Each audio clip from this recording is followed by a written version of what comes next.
Well, what an incredible performance by the USA team last weekend.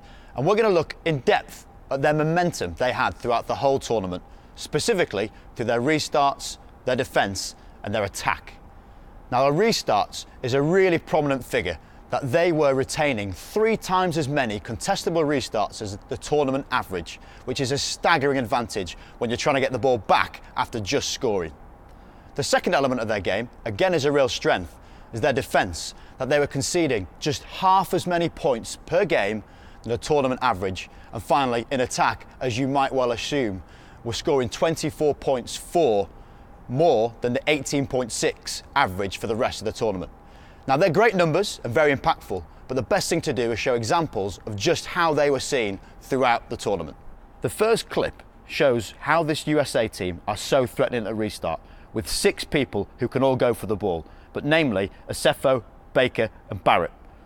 And with Nue being left-footed, the players from England are isolated on the right-hand side, meaning there's a bigger gap in transitioning across to where the ball ends up going. A wonderfully accurate kick, batted inside by Barrett.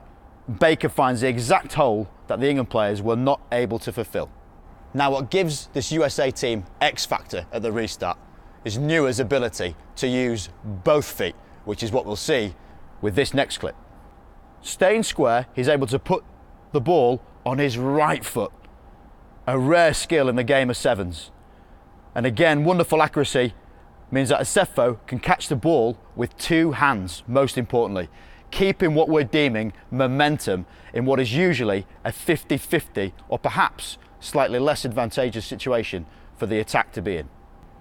We know that they can keep the ball when they get it and they score when they've got it, but it's not just about their attack. Their defence over the weekend, as we saw with the stats, was brilliant. And moments with Perry Baker, as we're seeing in this next clip, define how effective he can be in the game of sevens. Any other player in the world would give up chase against Naduva. A track sprinter, he can clock up to 36 kilometres per hour. Perry Baker does not give up chase, keeping and sustaining 37 kilometres per hour to throw him to touch, and look what it means to him. It's always great having someone in your team who is that quick, because you know what they're capable of. And when you feed off him and get them in the right environment, their skill sets can really come to the fore. And this last clip shows how Perry Baker is not just a finisher, he's also a creator.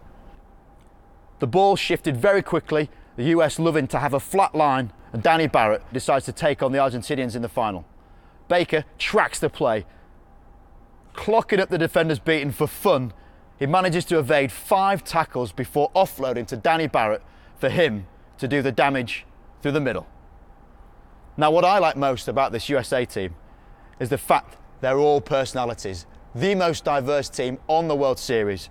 But just look at what it means to Perry Baker to help Danny Barrett score. It's not about him racing in, it's about the small things that they do collectively that make them so dangerous in a tournament they went in as 3rd favourites in their pool.